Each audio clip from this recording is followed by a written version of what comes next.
Hi again, folks. Mark here, and again we are re-examining the end times, and thank you for joining me. And I know last week we kind of ended kind of abruptly. I apologize for that. It was just one of those things. We covered a lot of territory, and I am trying to keep these down to about a 30-minute session.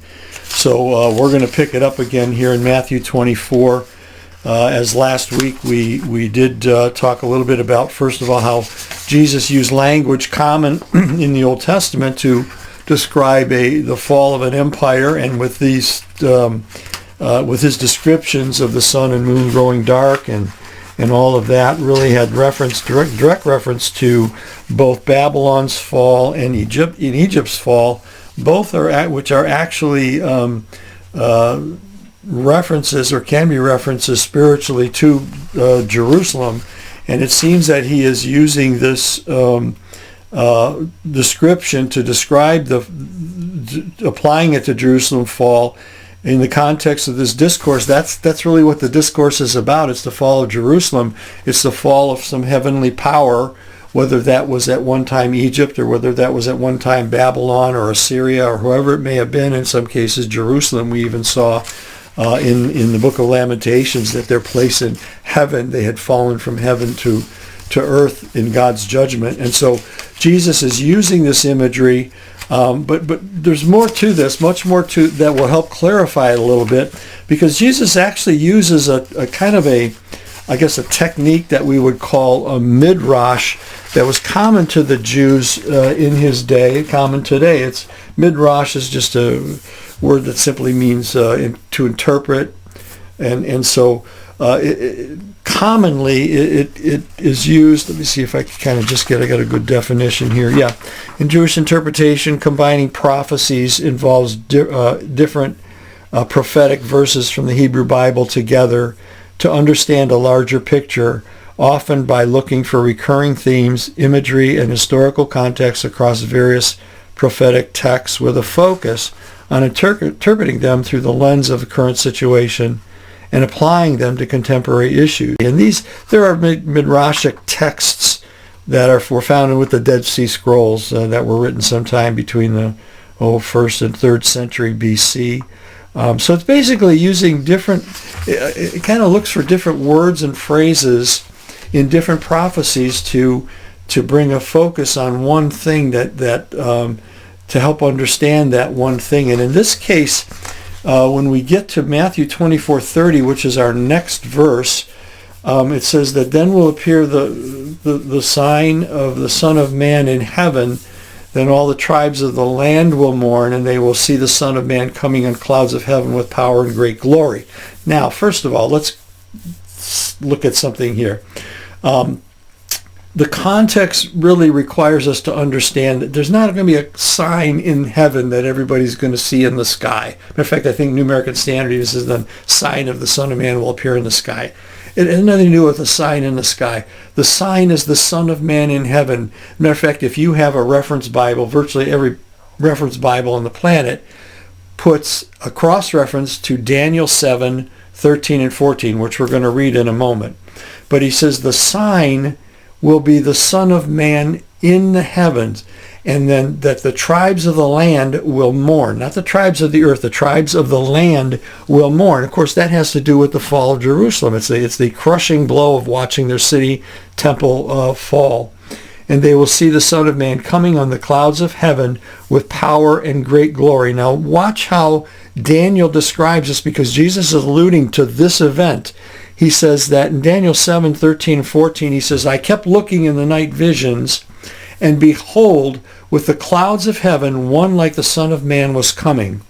And he came, where? He came up to the Ancient of Days. It doesn't say he came down to earth. He came up to the Ancient of Days and was presented before him, and to him was given dominion, a glory and a kingdom, that all peoples, nations, and men of every language might serve him. His dominion is an everlasting dominion which will not pass away, and his kingdom is one which will not be destroyed. Now this is very important, because what we're seeing here in these two verses is Jesus is connecting something. He's connecting the fall of Jerusalem with the establishment of the kingdom. He's taking prophecies from Babylon and Egypt describing Jerusalem's fall, okay?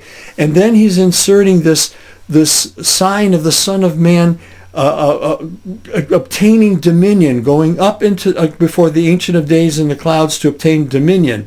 Now let me read just from page 146 in the book. He says in Matthew 24, 29 and 30, Jesus combined the prophecy of the fall of Babylon, which is how Jerusalem is characterized in Revelation, and also Egypt in Revelation. And we read also from Ezekiel 32:7 about the darkening of the stars over Egypt. With Daniel's, he combines this with Daniel's vision of the Son of Man being given dominion. In so doing, he established an indisputable connection between these two events. He provided the disciples who asked for a sign with the quintessential or best sign. When Jerusalem and the temple fall, the old order with its governing principalities and powers will have been demolished, and the Son of Man, the Messiah, will have been given dominion by the Ancient of Days. What Jesus is telling them is this fall of Jerusalem, that will bring about the end of the age, and the dominion, the kingdom will be established with the Son of Man. All of this marks the end of their age, which is the very question that they asked from the start. When will these things be? What will be the sign of your presence and the end of the age is what we learned in Matthew 24. Okay, so we discussed briefly this idea of Midrash and how Jesus combines these two prophecies. But we're going to go a little bit farther, because this in Matthew 24:30, it's very important. Jesus says, then this thing will happen. So we are still in this flow of narrative continuity. We're still within that framework of the things that are going to happen in the generation of the disciples. And he's saying that the fall of Jerusalem and the establishment of the kingdom are going to happen at that time. Okay? Now, very, very, some very, very powerful stuff for us. This is all tied together in the book, the prophet Zechariah. And in the prophet Zechariah, we see these two events, the fall of the city and the establishment of the kingdom, happening in one prophetic narrative here in Zechariah. Actually, if we can go back to 13, even 12 and 13, but many people believe that this prophecy of 14 has to do with the end of the world, because it has some pretty bizarre imagery, some very difficult imagery, and I don't think anybody can fully understand exactly what Isaiah or what Zechariah is talking about in some cases. But there are a lot of clues. As a matter of fact, there are 7 times in Zechariah 14 he says on that day, which links a lot of the events, the descriptions of things that he's talking about, pulls them all together. But we need to understand that this is a highly symbolic chapter. Okay, again, we talked about this last time. If we try to make this prophecy literal, we run into all sorts of problems with it. And the fact is that throughout Zechariah, he uses symbolism and imagery. He refers to a shepherd and sheep. Well, I'm sure that's Jesus, but Jesus isn't a shepherd. Okay, I mean in a literal sense. In Zechariah 11, he says, "Open your doors, O Lebanon, that the fire may devour your cedars. Wail, O cypress, the cedar has fallen, the glorious trees are ruined. Wail, oaks of Bashan, for the thick forest has been felled." Even the rabbis understand that that's a description of Jerusalem. It's in the temple. It's the cedar that was brought by the king of Tyre, and how Solomon's temple was built, and all the cedar that was used for that. It's a description of the fall of the temple. So there's so much in here that is symbolic and contains this passionate expression that we talked about last time. Okay, and so I want to take you through a few verses in Zechariah to see how this whole idea, and very important, what Jesus ties together in Matthew 24, 29, and 30, and we'll go on to that in the next session in 31 and beyond. But in 29 and 30, he's tying together the fall of Jerusalem with the destruction of the temple, how these two are coinciding. And first we saw it as a midrash, two separate prophecies from, let's say, three, Ezekiel and Isaiah, and then Daniel's insertion of the Son of Man taking dominion. So we see that two different prophecies. Well, here we actually have it in Zechariah in one complete prophecy. So let's see if we take a little time to unpackage this a bit, and we're just going to try to see some things that he sees. It.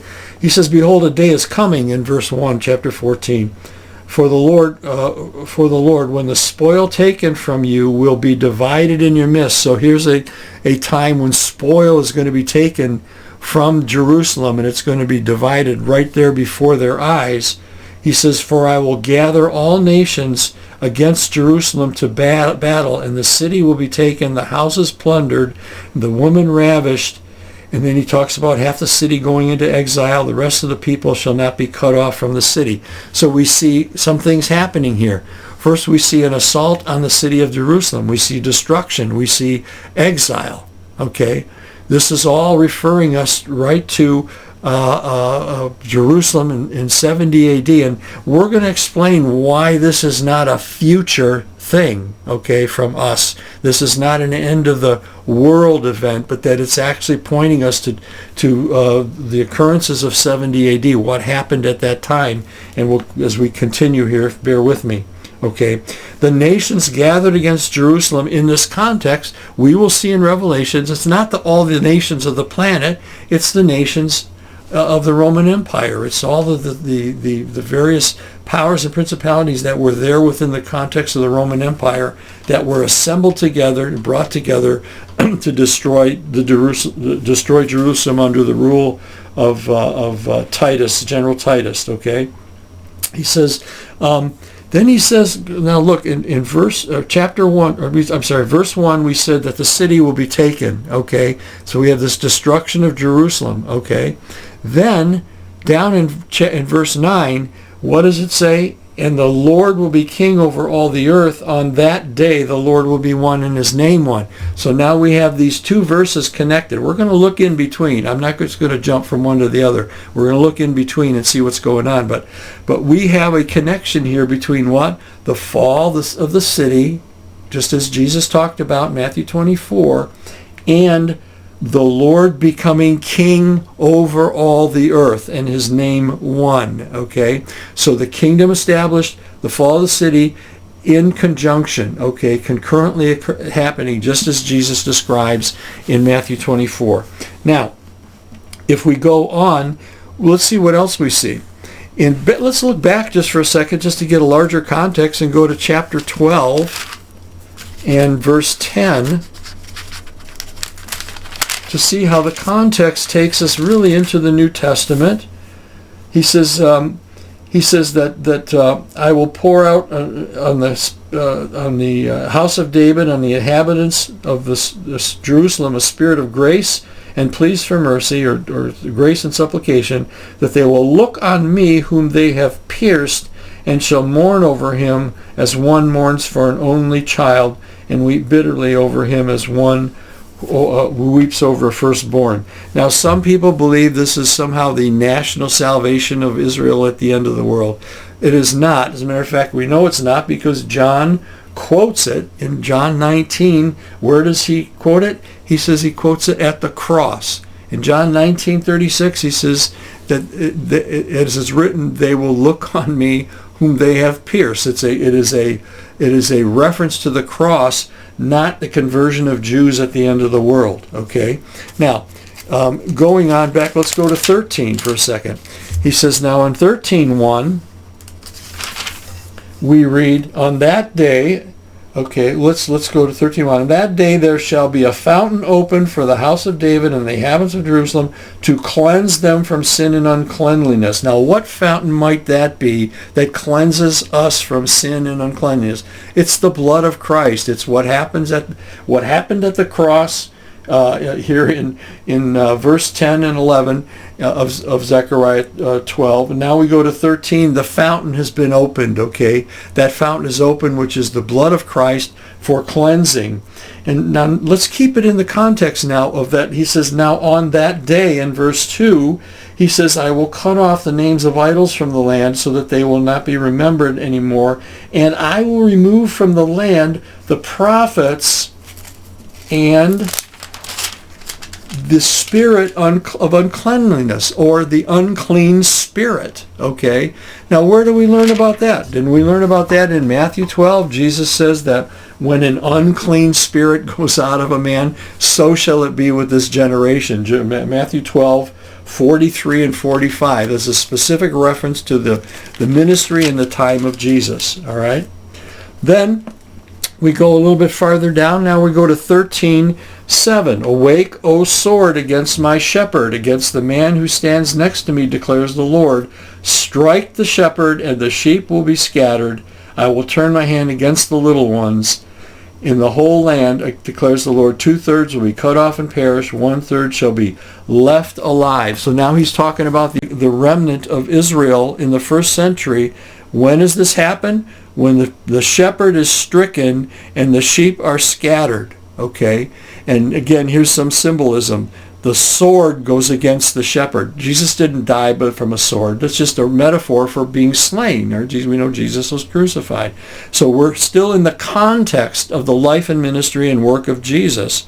And Jesus quotes this verse, strike the shepherd, the sheep will scatter, is quoted by Jesus in Matthew 26:31. He says, you're all going to forsake me when this happens. And as it's written, will strike the shepherd and the sheep will be scattered. Then we went to 14:1, which you've already seen. There will be this onslaught, this invasion of Israel, by which they will then be, the city and the temple will be destroyed. All right? Now, here's an interesting statement, and I'm indebted to Steve Gregg, who's done some excellent work on the book of Zechariah, especially Zechariah 14. I just recently encountered some great information, some great insights from him in some of his work. But he says, that the on that day, here's another on that day. We said 7 times in this chapter. On that day, his feet shall stand on the Mount of Olives that lies before Jerusalem on the east. And the Mount of Olives shall be split in two from east to west by a very wide valley, so that one half of the mount shall move northward and the other half southward. And you shall flee by the valley of my mountains, for the valley of the mountains shall reach Azal, and you shall flee as you fled from the earthquake in the days of Uzziah, king of Judah, and the Lord my God will come, all the holy ones with him. Now, this is huge. So we're expecting that Jesus one day is going to come and he's going to stand on the Mount of Olives. Okay, well, can I give you something that I think makes a little more sense? It's a little better. First of all, Isaiah's giving very, very symbolic language here. He's describing, number one, the flight from Jerusalem that we just learned about in Matthew 24. When he said that you're going to flee the city. When you see Jerusalem surrounded by armies, I want you to flee. The same terminology. You will flee.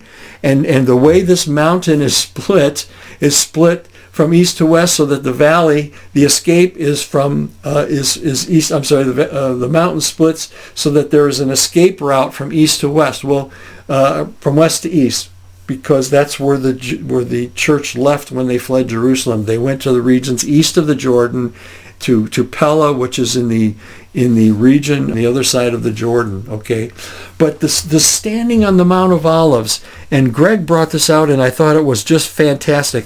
If you turn to Ezekiel, get your Bible out, turn to Ezekiel chapter 11.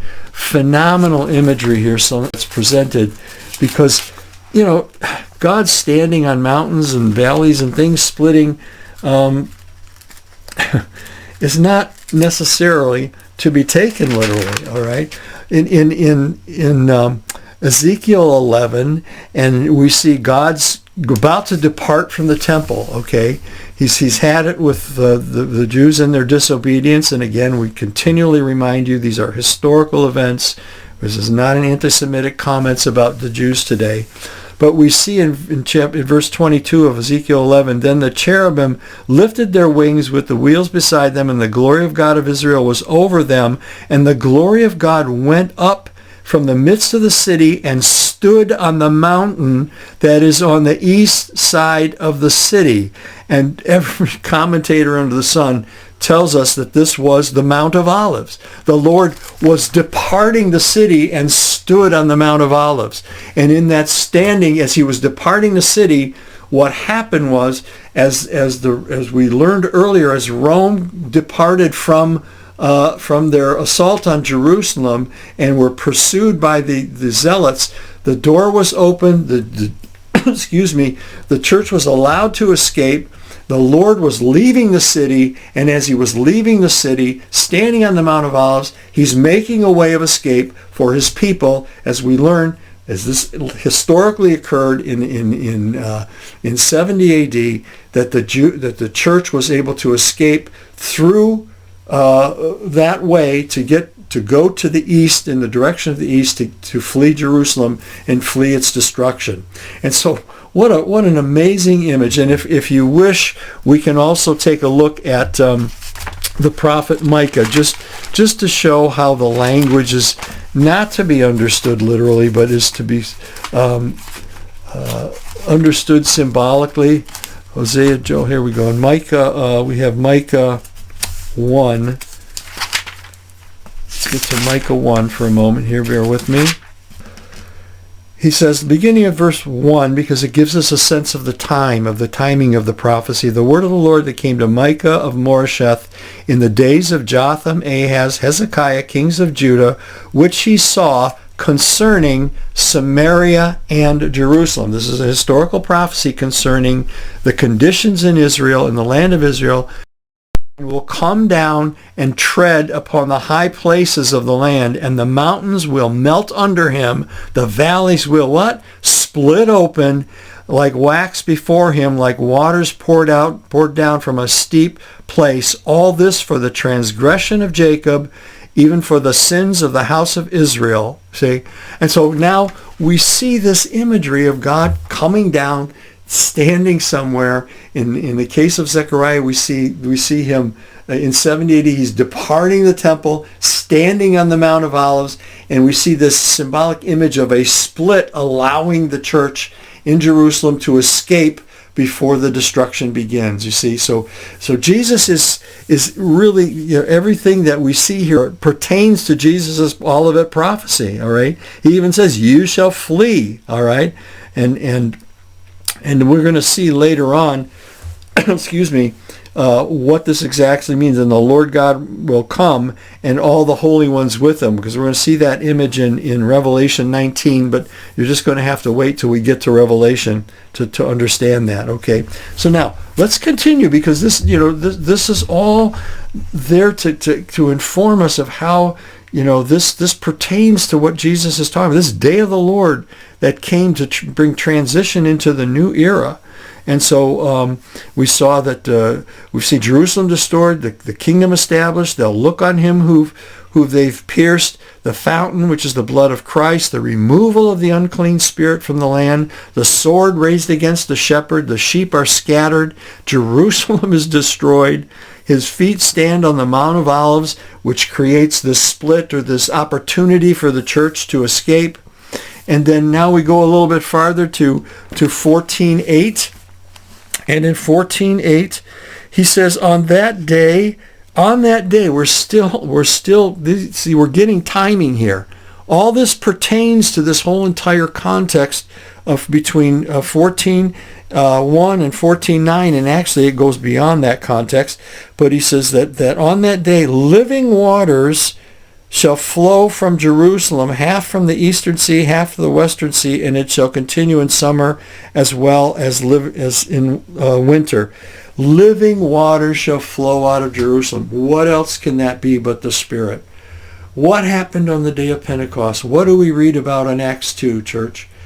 living water flowed out from heaven and began to pour out from Jerusalem, from that beginning in Jerusalem to all the nations, as the apostles took the word of the Lord in this kind of just like a garden, the Garden of Eden that went out to water all the land. The Spirit flowed into Jerusalem on the day of Pentecost to those 120, and their message began to go out for all the world. And so we're still in the context of the first century. I skipped verse 6 through 8, but I think I'm going to give it to you just because I think it's such a powerful image, and this is just my impression of what this image means. But it's just another one that's on that day there shall be no light. And by the way, on that day is the equivalent, the prophetic equivalent to at that time, okay? There shall be no light, cold, or frost, and there will be a unique day which is known to the Lord, neither day nor night, but at evening time there shall be light. I love that. Notice that at evening time there shall be light. It's neither day nor night, but at evening time there shall be light. What a picture of this transition. And again, you may look at the diagram there, but the transition era that we have been talking about from the time of Jesus up to the fall of Jerusalem, where we had this transition era where it was neither the era of law or the era of grace, that is the light of the new covenant era is beginning to shine upon the world. But yet at the same time there's this completing of the old era, the old age. And so I really think that's a brilliant image from that verse, and you're free to differ with me, but I just think it's a great image. And so then we had this in verse 9, that the Lord will be king. So we have this connection, Jerusalem's destruction, all these events that pertain to the first century regarding Jesus and the activities surrounding Jerusalem and the people of God, and then finally this establishment of the kingdom. This is all connected into one time period, one time frame, and then there's actually, I mean, if we wanted to go a little bit farther, we got a couple minutes. Let's take a couple more, because I love verse 10. Verse 10, the whole land shall be turned to a plain from Geba to Rimmon, south of Jerusalem, but Jerusalem shall remain aloft on its site, from the gate of Benjamin to the place of the former gate, to the corner gate, and from the tower of Hanel to the king's wine presses, and it shall be inhabited. There shall never again be a decree of the utter destruction of Jerusalem, and shall dwell in safety. You notice that here, and again, we're gonna see this more clearly in Revelation. I keep saying that, but we've just got to be patient before we get there, because all these connect to the book of Revelation. But this new image here that we're seeing has to do with the arrival of the new Jerusalem. Writer of Hebrews telling them that you have come to Mount Zion. But this image, the whole land shall be turned to a plain. Do you really think that everything is going to become flat? No, not at all. John the Baptist told us, he said, every mountain, every valley shall be filled, every mountain and hill be made low. The crooked ways will be made straight, and the rough places smooth, and all flesh shall see the glory of the Lord. You see, this is imagery of Jesus' arrival to bring and level mankind, that everything will be laid low, as it says in Isaiah 2, that everything will be laid low, and the Lord alone will be exalted. And in Isaiah 2, he tells us that in the latter days that the mountain of the house of the Lord, the kingdom of God, will be exalted above the hills, above all the mountains, above all the hills. This is what we're seeing. See, the new Jerusalem, the mountain of the house of the Lord, being exalted above all else, okay? Above all these petty kingdoms that exist on the planet. The mountain of the house of the Lord. And that the writer of Hebrews telling his audience in Hebrews 12 that you have come to Mount Zion, okay? The city of God, the innumerable company of angels, okay? You have come there. All right? This is not the mountain of the old mountain that cannot be touched, that in Exodus they were so fearful of Mount Sinai. This is the new Jerusalem, the heavenly Zion, you see. And so Zechariah, through this prophetic lens, and these guys, they were trying to interpret the visions that they were seeing, and they're understanding them. They're seeing this, And this land turning to a plain is John the Baptist's message, okay? John the Baptist was not talking about a major road project in Israel. He was talking about what was going to happen to powers, principalities, and lofty people and lofty situations, that everything was going to be laid low as Jesus comes and he brings salvation to man and brings the kingdom with him that will ultimately be exalted above everything else. And then finally, I'd love to get into the Feast of Booths with you, but I don't have time. But one more text, and that would be in verse 20. On that day, we're still in that day. You see, on that day, there shall be inscribed on the bells of the horses, holy to the Lord. Holy to the Lord. You see, in Exodus chapter 28, verse 36-38, a tiara was made for Aaron that was rested upon his forehead. You know what it said? Holy to the Lord. See, under the Old Testament, Aaron was considered holy to the Lord. That would allow him to go in once a year to the Holy of Holies and sprinkle the blood on the mercy seat for the sins of people. But you notice something here now? On that day there shall be inscribed on the bells of the horses and the pots of the house of the Lord, and every pot in Jerusalem in that day and take them, and they'll boil meat of sacrifice in them, and there shall no longer be a traitor in the house of the Lord of hosts on that day. Even the mundane things, the horses, the bells, the whistle, everything that pertains to God's kingdom will now be holy to the Lord. There's no separated priesthood. Everything that belongs to God will be considered holy in this day, on that day. That's the work of Jesus. You are a holy priesthood, okay? And all will have access to God. All will be holy to the Lord. Sorry for the cough. Geez, we're going to have to stop there. We went a little bit over. Man, I hope you got something out of that, because we really need to learn to read this Bible. And I don't have all the answers, but church, I hope that gave you some sense, and we'll put that together a little bit more next week and try to pull all this together about Jesus' return and the stars and the Son of Man coming on the clouds of heaven. Well, thank you very much for tuning in. God bless you. It's been great talking to you, and may you be blessed.